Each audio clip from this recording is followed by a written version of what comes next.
नमः ओम विष्णुपादाय कृष्णप्रेष्ठाय भूतले श्रीमती भक्तिवेदांत स्वामी इति नामिने नमस्ते सारस्वती देवी गौरवाणी प्रचारिणे निर्विशेष शून्यवादी पाश्चात्य देश तारिणे जय श्री कृष्ण चैतन्य प्रभु नित्यानंद श्री अद्वैत गदाधर श्रीवासादि गौर भक्त वृंद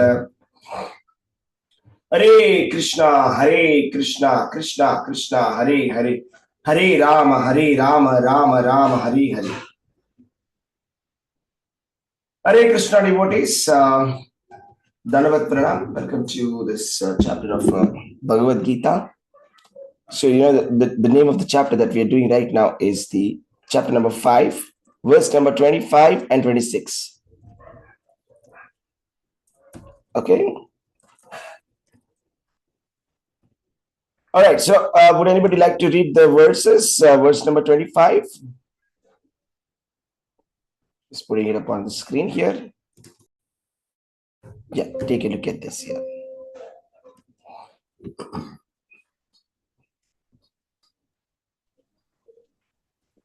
Hare Krishna Prabhuji, Dhanat Pranam. Hare Krishna Mataji, Dhanat Pranams. Bhagavad Gita 5.25.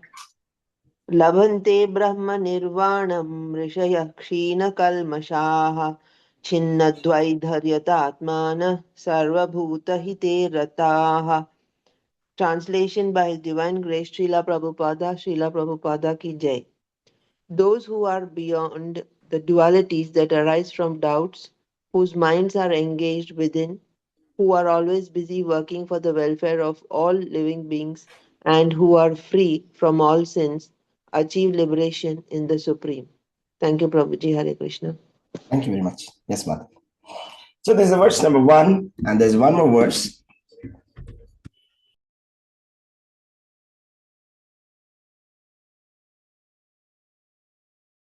Anybody like to read this? 26? Hare Krishna Prabhu. Hare Krishna Prabhu, yes. Yeah. Kama Krodha Vimuktanam Yatinam Yata Chetasam Abhito Brahma Nirvanam Vartate Vididata Viditamanam. Translation by Srila Prabhupada ki Jai.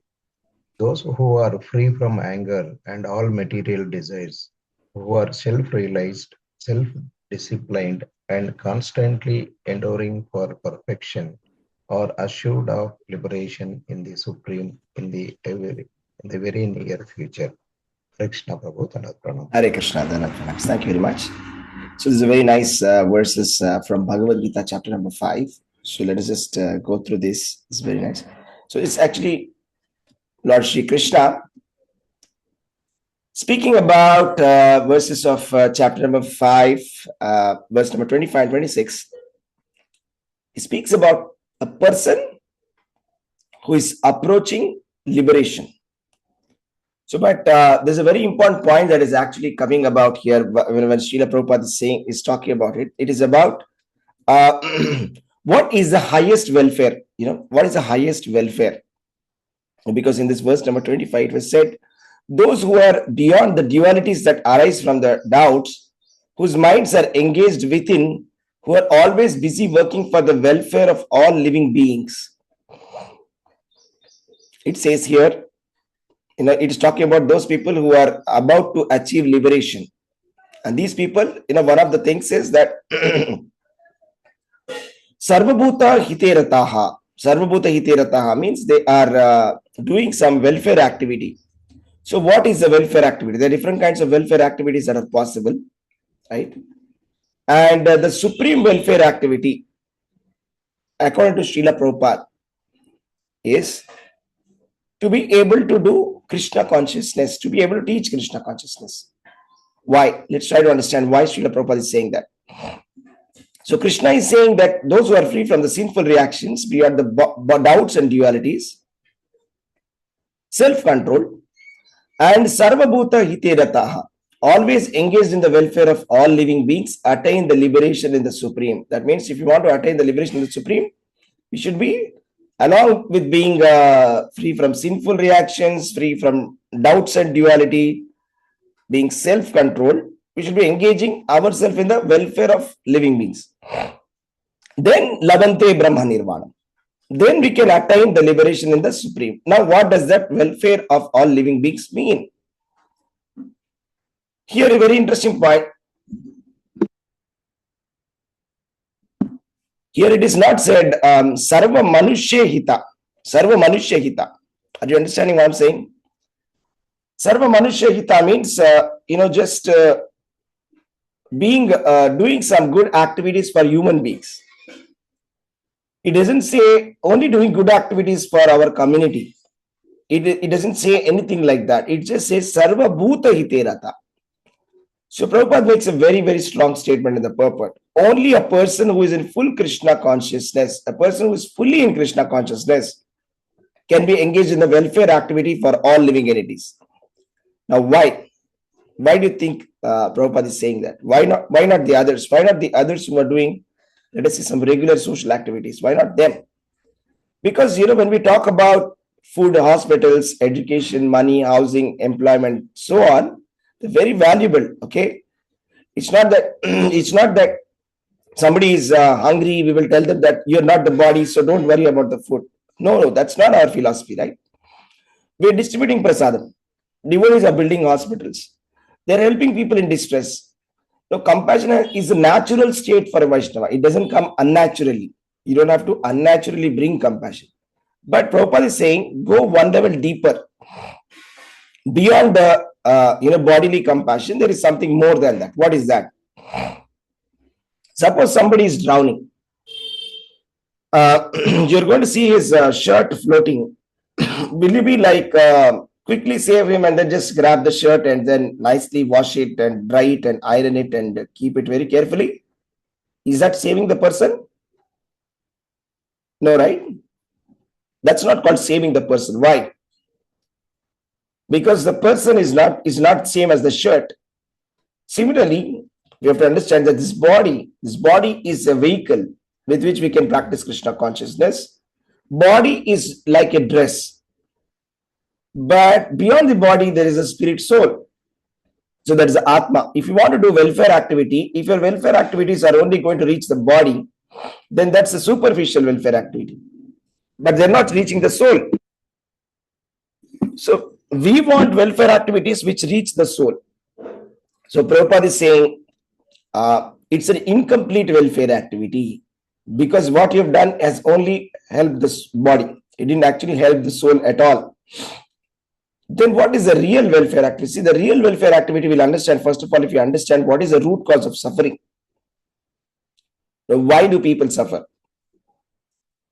The suffering of the humanity is due to the forgetfulness of Krishna as the supreme enjoyer, as the supreme proprietor and the supreme friend. If we forget that Bhoktaram, Jignatapasam, Sarvaloka Maheshwaram, Suhridam Sarvabhutanam, Jnatva Mam Shanti Mrichati. If we forget this basic fact that Krishna is a Bhokta, Krishna is the supreme proprietor, Krishna is a supreme friend. If we forget this, that Krishna is a Sarvaloka Maheshwaram, we will think that, oh, I am the enjoyer, I am Bhokta. Everything belongs to me. Everything belongs to me. This is mine. And instead of thinking that Krishna is the best friend, we'll think that I have to protect myself. I will protect myself. Or we'll think that, my best friend is somebody else. My money is my best friend. So something like that we will think. My kinsmen are my best friends. My families are my best friends. That's what we will think. And then whoever is the enemy of my family is my enemy. We'll get into that kind of a illusion. So we have to correct our understanding of the reality that Krishna is the enjoyer. Krishna is the proprietor. Krishna is my eternal well-wisher. And I am his eternal servant. That is called a Sambandha. So now, why is that Krishna consciousness is the highest welfare? We understand that every living entity is suffering. because of his forgotten identity. We have forgotten our identity and we have actually taken a wrong identity.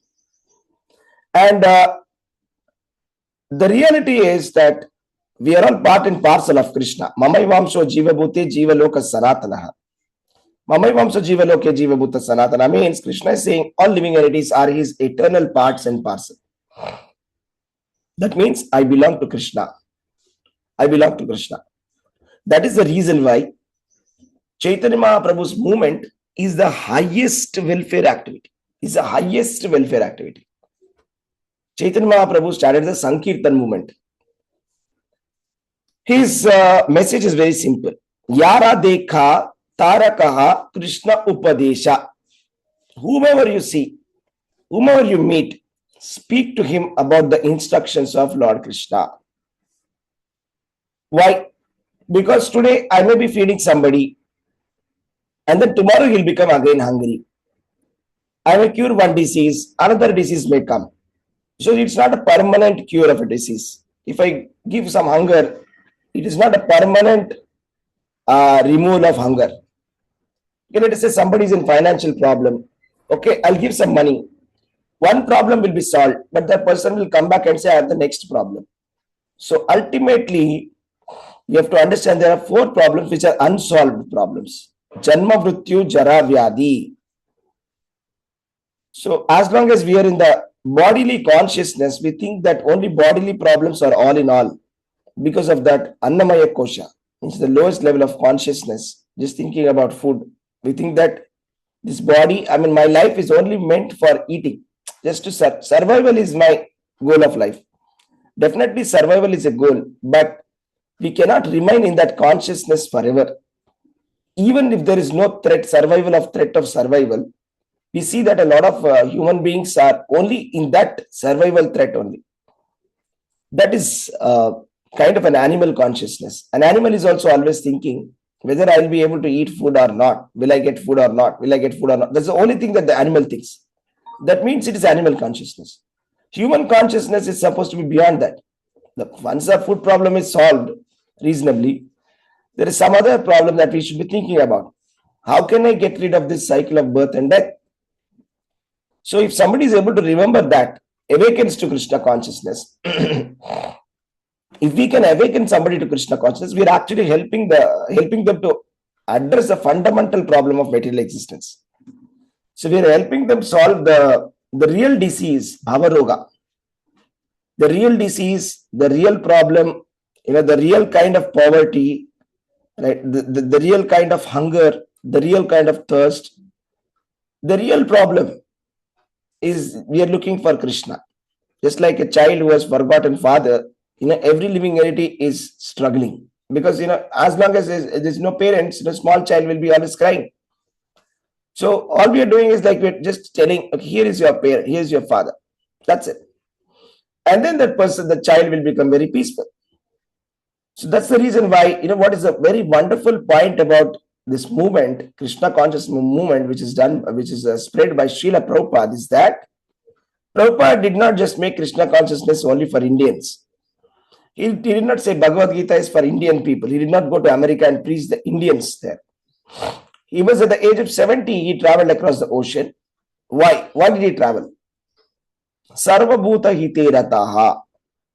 He saw the suffering soul. He did not see a nationality. He did not see, okay, these are Christians, these are Abrahamic religion, these are this, these are that. These are mlechas, these are white bodies. He didn't see differentiation, bodily differentiation. There are American body, this Indian body, here is an African body, here is a European body. This is a temporary designation.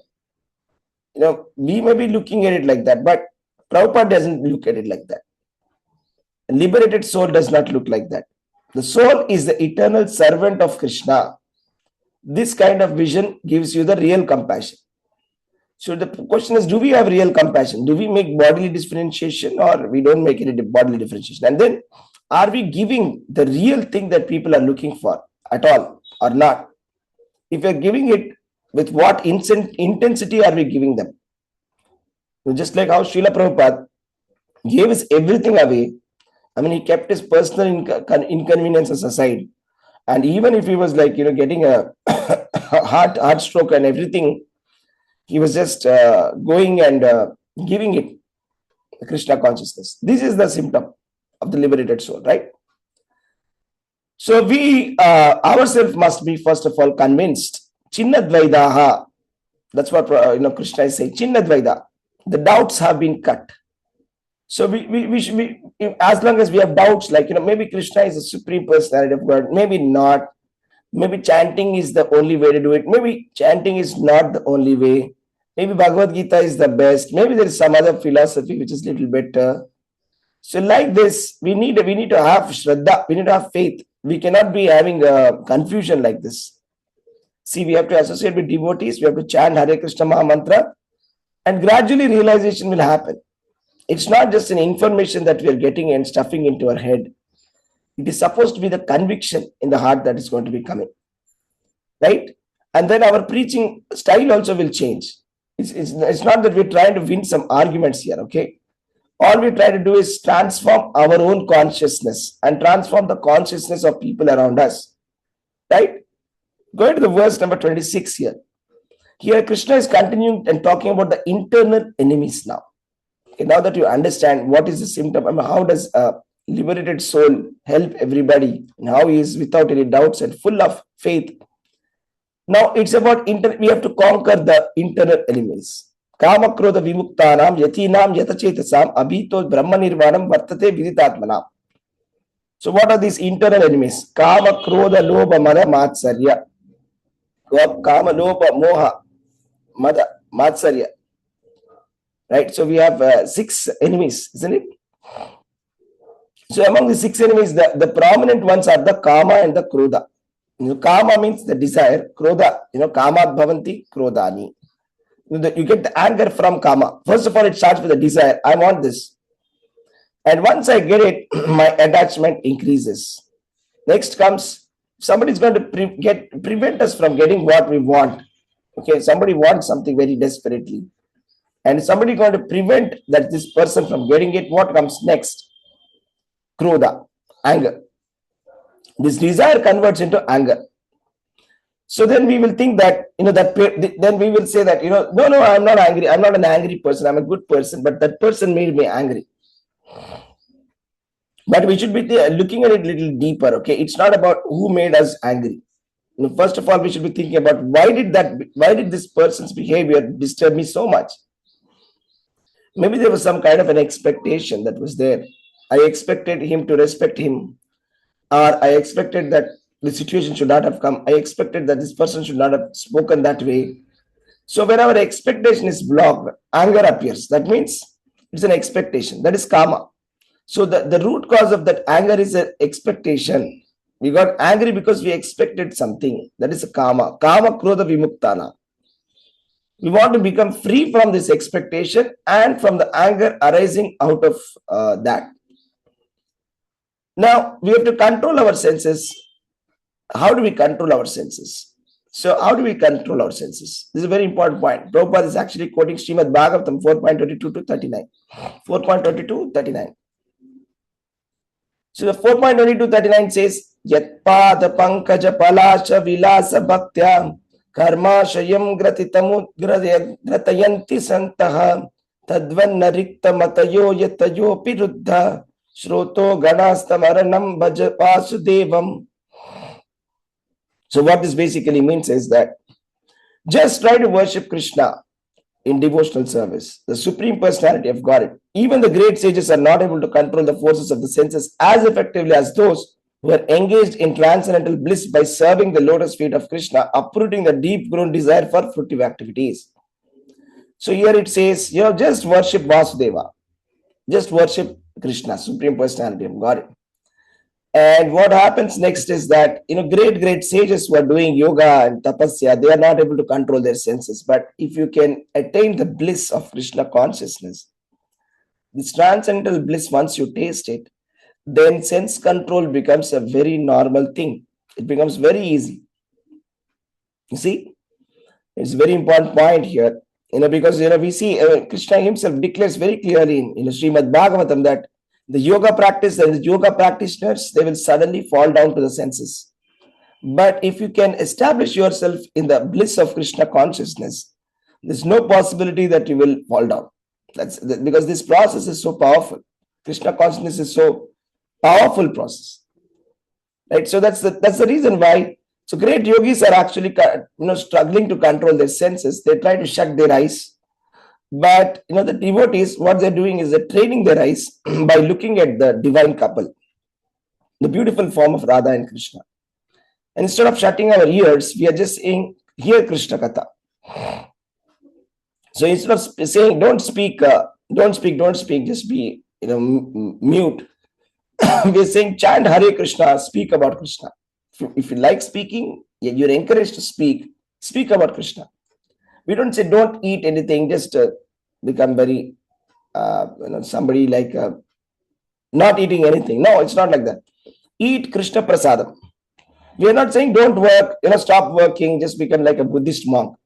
We are saying no, we are saying work for Krishna. No, actually, we are encouraging people to work more, work very nicely.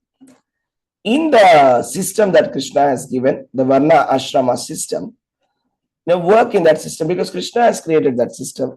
Krishna has created that system for our purification. So follow that system and then work for Krishna. So this is why devotional service is so practical, because bhakti kind of spiritualizes our engagement. Okay, it's not like I will not think about sense gratification, will not be chanting that. I'll not think about sense gratification, I'll not be thinking about sense gratification. What we try to do instead is we just get absorbed in Krishna. When we get absorbed in Krishna, gradually the lower test will go. So the devotees will not be naturally interested. Even if you call them, they'll not come to a cinema or any kind of sense gratificatory activity. And there's a very nice verse here, which says here, Darshana Dhyana Samsparshair Matsya Kurma Vihangamaha Swanya Apatyani Pushnanti Tatahamapi Padmaja. By vision, by meditation, and by touch only do the fish, the tortoise, and the birds maintain their offspring. Similarly do I also, O Padmaja. So I believe Lord Krishna is speaking to Lord Brahma. It is not given who is speaking to whom this verse. I believe when it says, "Oh Padmaja," I'm believing that Krishna is talking to Lord Brahma and explaining him and telling him that how Krishna maintains all the living entities. The fish maintains its offspring by looking through its vision. I mean, the fish is always looking at its offspring by looking at it. The tortoise, meditates upon its offsprings. That is how it's maintaining it. The bird is maintaining its offsprings by physically touching it, right? And then Krishna is saying here, I also take care of the of all the living entities like that. But just by meditating at all the living entities, or just by looking at them, or just by touching them, Lord is able to take care of everybody, right? So the tortoise may be in the water, but the eggs are on the land. Physically there is a distance, but tortoise remembers its offspring. Similarly, Krishna's abode is very far away from us, but we can still be connected.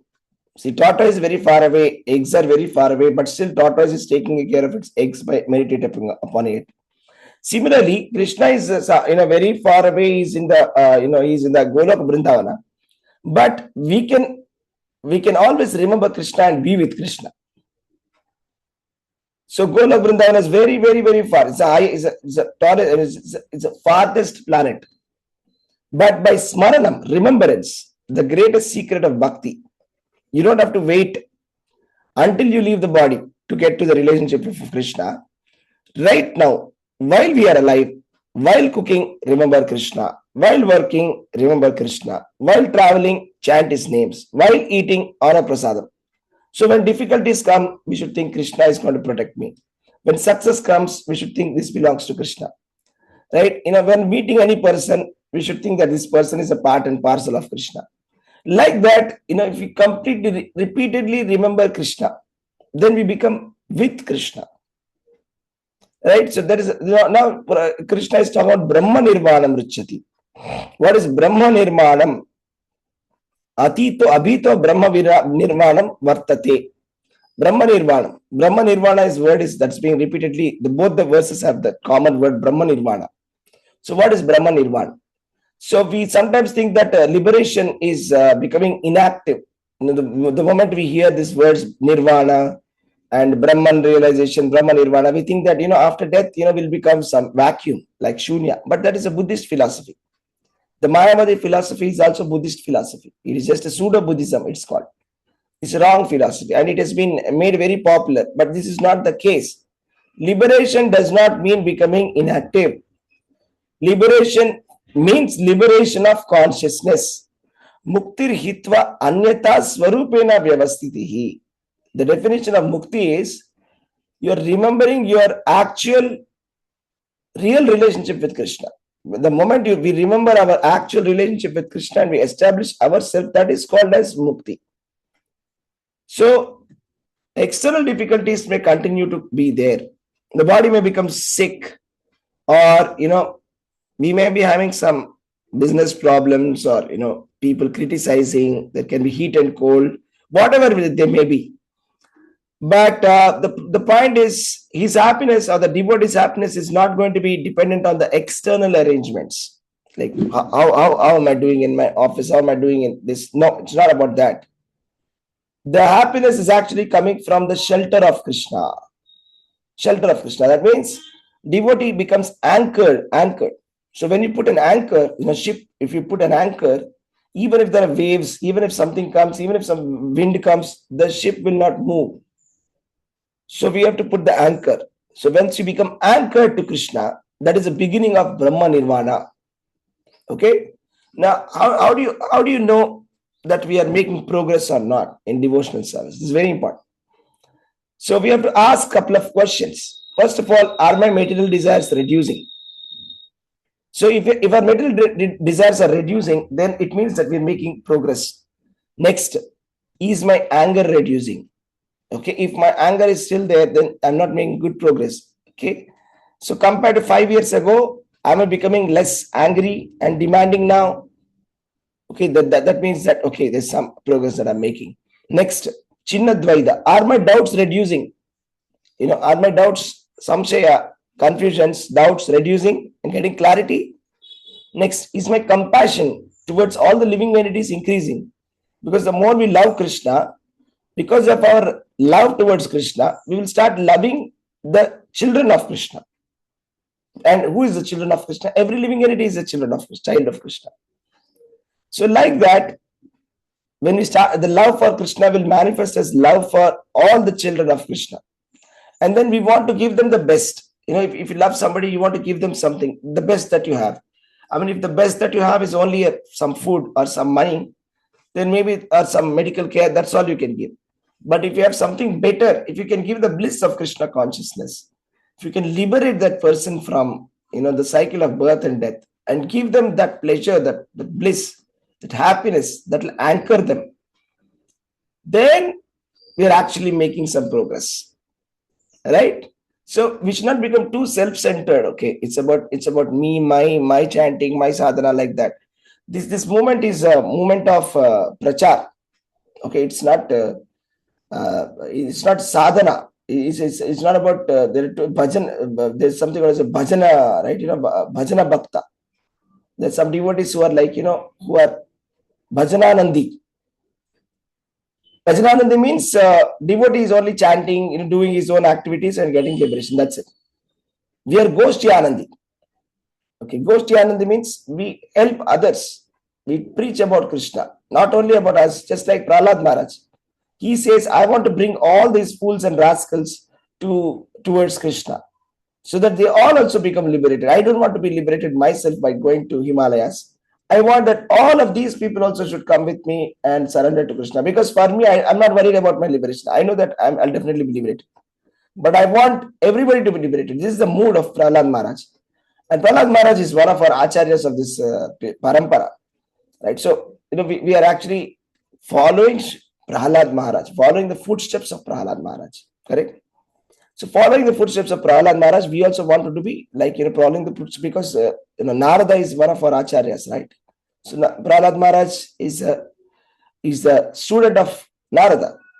So we want to follow the footsteps of Narada and preach everybody, just like how Narada is continuously preaching.